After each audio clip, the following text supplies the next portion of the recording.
Welcome back to a rough first things first. Sam Darnold is a Super Bowl champion. Headline from an article by Kalen Kaler. Super Bowl champion Sam Darnold's deferred destiny. That one hurt. Oh, After wow. He delivers a Super Bowl in his first season with his fifth team. Here's Darnold on being a champion with Greg Rosenthal. It's pretty special, man. Just the crazy ride that it has been for myself. I can talk forever about my teammates in that locker room, but yeah, I mean, it feels pretty good. We did a version of this graphic. More than 30 wins in a two-season span. It's Sam Darnold, Patrick Mahomes, Tom Brady, Brett Favre, and your guy Terry Bradshaw, Brew. Brew, we'll start with you. What does this title mean for Sam Darnold? Well, it means that in the modern era, he is the face of the QB resurrection. I've talked about Jim Plunkett historically, but that's way back, right, in the 70s. So the modern era, or in the 80s, he is that guy. I don't think it makes him elite. I think he's a very good quarterback. I think he's in that tier 2 group. But he could, if he can keep building on this, he's had 2 really good years, 4,000 plus yards, good number of touchdowns. We know he's won more games than any other quarterback. So if he can just continue to play even at that level, winning 11, 12 games, 4,000 yards in that area, make a few more Pro Bowls, like really make them, not just an alternate. Look, this sounds crazy, but he could build toward maybe a Hall of Fame type career going forward. And I don't think he needs another Super Bowl to really just become great in people's eyes. I think he just needs to keep playing really good football, and every year they're in it. And, I'm not predicting he's going to be a Hall of Famer. Yeah. I'm just saying that's on the board for him because he's still, what is he, 29? 28 years old. From go to like the Panthers backup to maybe in the Hall of Fame. And he's with a great organization and a good team. He's got great receivers. Like, it's there for him now, and he could play, maybe he can play like totally free now because he's got the monkey off his back as far as winning a Super Bowl. Well, I'm not going to take it that far to the Hall of Fame. Yeah, I'm not predicting that. I'm just saying. I will say it validates what he has grown into as a quarterback. And it, to some degrees and within some organizations, they probably look at this and say, you know what? We can win with the quarterback just like that now. Yeah. We don't need the Josh Allen, the Lamar Jackson, the talent, the dual threat, talented, overly great ability of having that quarterback that kind of supplements for what we don't have. We can put a really good roster together, kind of like the team he left. Minnesota Vikings. Kind of like that. They literally had this type of team this year. Right. Really good defense. Probably even a little bit better offensive weapons. Not as great as great of a run game, but you just didn't have the quarterback. And it literally is one of those situations where it costs you jobs. But when you see Sam Darnold do this, you start to believe that, you know what, the process that he went through, it's worth it. All the journey, he embraced it. He talked about how confident he's always been. We didn't always see that. No. We didn't always see that because we watched him play, and it's like that doesn't look like a confident quarterback. But off the field, in the locker room, his teammates speak to it, and he just continued to bet on himself and grow as a player and embrace the process, and it paid off for him. I don't care that much that in this game he was just fine because he was so great the round before.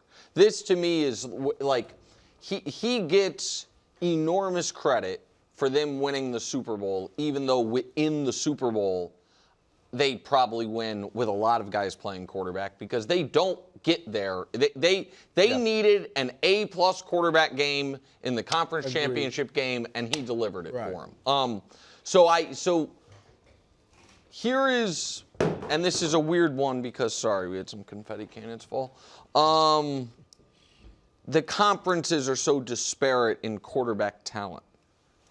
But if I were to ask you, in the NFC, what quarterbacks would you rather have than Darnold, let's just say for the next 3 years? I think Stafford's probably playing one more year. So I think we all agree Stafford's better, but he's only Stafford's not going to be playing. Is it one of these like I'm starting a team like from scratch? No, or I have a defense what I'm saying is, like, who are the quarterbacks in that conference that you think are better than Darnold now and are not so much older that, like Stafford is, because here, I would rather, since I suggested the game, I would rather have Darnold than Jalen Hurts over the next 3 years. I would rather have him than Jared Goff over the next 3 years. He's my guy, but I have to be honest about how one guy's season went the last few months and how his went. I'd rather have him than Baker over the next 3 years. I'd rather have him than Purdy. So that leaves Caleb, Jordan Love, Jaden Daniels, Dak. As for, it's hard to say him versus Dak. It's hard to watch the game he played in the conference championship game and say Dak. And then Jaden and Caleb are so young that it feels like how much better they're going to be. Like he does because he's in the NFC. I guess the point I'm making is the Seahawks are not going to be at a quarterback deficit against any of these teams they're competing with. The one team we feel like they are definitely at a quarterback deficit with, the Rams, he just played him and played great. It also might not matter. Correct. With that defense, you're at a quarterback. He was at a quarterback deficit. I think he's better than Brock, but Drake May is a better quarterback than him. But Sam Darnold has played much better. Yeah, look, I would take Jalen Hurts over him. But that's arguable. Yeah. I admit that's arguable. Jordan Love, I think, has more talent, but he's got. I like Dak better in the regular season. But in the regular Dak season, has Darnold's not been done pretty it great too. Right, and Dak has not. He's got 2 playoff wins in his whole career. Yeah, and he hasn't had great postseason games. In some of these big. Hasn't even been to the conference championship. Yeah. This guy's won a Super Bowl now, so I don't think you could put Dak ahead of him. So no, they're not going to be in the deficit. AFC. It's different. And so we might be looking at the whole thing wrong, though. Well, I think that's what I think the next question addresses it. All right, Seahawks had a great defense, star wide receiver, solid running game, and a quarterback who many people don't consider elite. Not light years away from how people viewed last year's Eagles squad. Is this Seahawks championship a blueprint for the rest of the NFL? I think that, it's interesting. Here are Super Bowl champions basically the last decade. Do you have Patrick Mahomes or Tom Brady as your quarterback? Nope. Then did you build a short-term super team? Yep. The Rams did it when they went all in multiple times. Yep. And the Eagles, obviously, all that talent. Seahawks this year. So I think here is what I think the lesson for the rest of the NFL should be. We obviously are chasing in the draft our version of Mahomes or Josh Allen. I know he hasn't won. The guy who could legitimately be the best quarterback alive. Yep. Let's not lie to ourselves if we ended up not getting that guy and feeling pot committed to trying to prove he is that guy and be afraid to pivot. So, I think the Miami Dolphins, as for instance, knew pretty early Tua ain't going to be Josh Allen or Patrick Mahomes. And I felt like they tried to, instead of building out the rest of their team, they tried to build out a team that could make Tua look like he was that guy. You understand? And so I think that the question is, and I don't know the answer to this, what's easier? To build a super team absent the quarterback or to find the quarterback? I don't think it's easy to, but John Schneider's a great drafter. Howie Roseman's a great drafter. The Rams were punting on the draft and just trading away picks to get the players and already had Aaron Donald, obviously. So I don't know what's easier, but I do think there's only 2 blueprints, Brew. I guess 3. One is rookie scale quarterback, very, very cheap quarterback. The other is veteran but not super high paid quarterback, and the other is superstar quarterback as far as teams we've seen win. Yeah, and as we see, though, the superstar quarterback, Lamar, Josh Allen, if you throw Burrow got to one, but they haven't won Super Bowls yet. So, of course, every team is trying to get that future Hall of Famer, all-time great, Mahomes, whatever. Even if Josh, Lamar, you're in it every year. You know, this year was odd, but you're in it every year. That's what you want, and you may get one. But if you look at it historically, I think more often than not, outside, if you take like Brady and Mahomes, guys like that win multiple Super Bowls. But take that away, it is average or good quarterbacks. A Nick Foles, Jalen Hurts, Sam Darnold, Joe Flacco, Eli Manning. These are some of the guys recently that won Super Bowls. Young and even Big guys that lost. Garoppolo and Purdy got there and lost to Mahomes. And Good Purdy defenses. Right, but I'm saying the more common is you have a good quarterback and you have great players around him. I think that's just more common because everybody's not going to – how often does an Aaron Rodgers or somebody like that come around? So – Yeah, look, the key word is a blueprint. Like, I believe any team that affords themselves an opportunity to hoist that trophy and call themselves champions, they're a blueprint. Interesting. They're a blueprint. Patrick Mahomes, Andy Reid, however he constructed that team, they were really young defensively, leaned into whatever it is. Jalen Hurts, that team, what Howie Roseman did, yes, that's a blueprint. A lot of teams would have loved to be able to do that. A lot of teams would love to be able to do what Patrick Mahomes and Andy Reid and that staff has been able to do. And a lot of teams are watching this team win and are feeling like, man, we possibly could do something like that. So anytime a team wins, yes, they are a blueprint of how you get it done because they were able to get it done.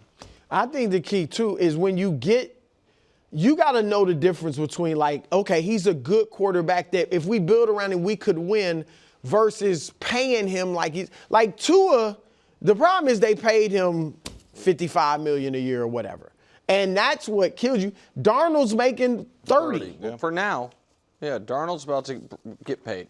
You know, it feels like You think this offseason? Yes. I don't know. It'll be interesting. I don't think he will. Yeah, I think he stays where he is. I think he's so confident and comfortable with where he is with the team and how they're currently constructed. Yep. Let's try to run it back. that'd be 14 wins for hire. Sam Darnold and the Seattle Seahawks are the champions. Drake May got the silver medal if they handed out silver medals. They do in the Olympics. Let's look ahead to They given it to him or just sent it to the Rams. Stafford and the Rams. Rat Staff, I doubt it. Let's look ahead to next year. Super Bowl 61 odds. The Seahawks and the Rams are tied for first. Then the Bills, Josh Allen, friend of the show. Eagles, Patriots, Rams, Ravens, all tied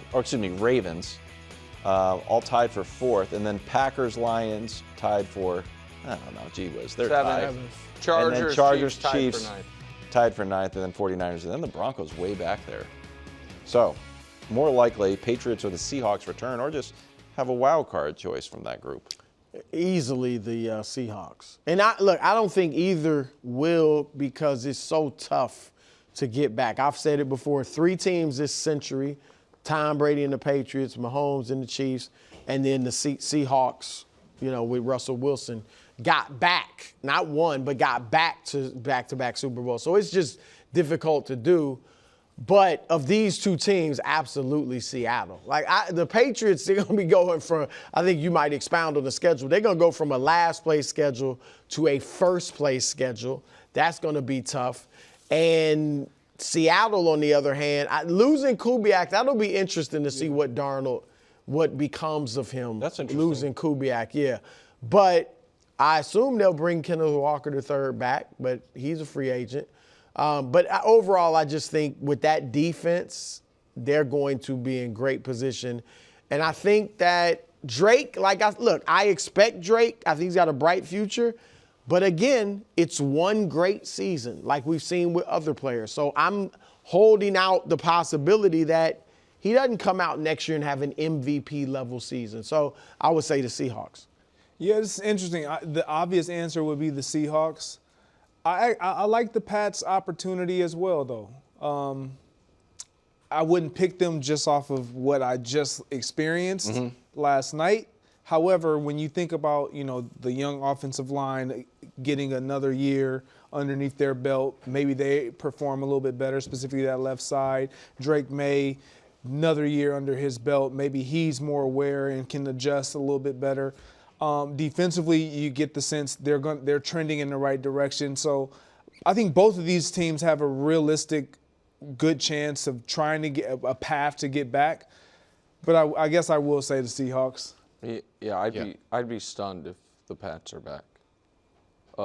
First of all, losing a Super Bowl is bad for your chances the next year for anything. I thought the Chiefs would be impervious to it because I saw them lose Super Bowl and then the next year get to the conference championship game. This is the last 30 years.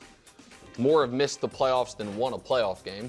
So 17 have made the playoffs. 11 of those 17 won a playoff game. One ever won the Super Bowl, and that team might have been more immunized, if you will, from a Super Bowl hangover because they had won the Super Bowl the previous year. One of the reasons losing a Super Bowl is so devastating is a lot of guys on the team are like, are we going to get back here? Right? But a lot of those Patriots had done it.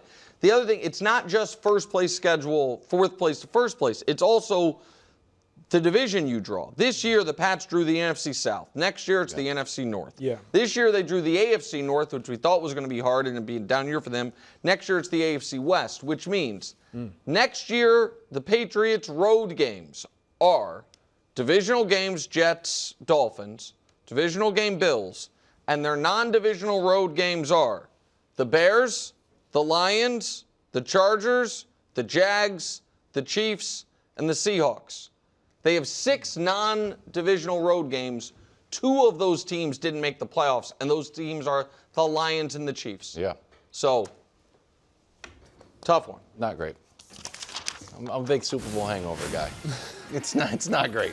Thanks for watching. Subscribe here to get more from the show and to check out clips from other shows on FS1.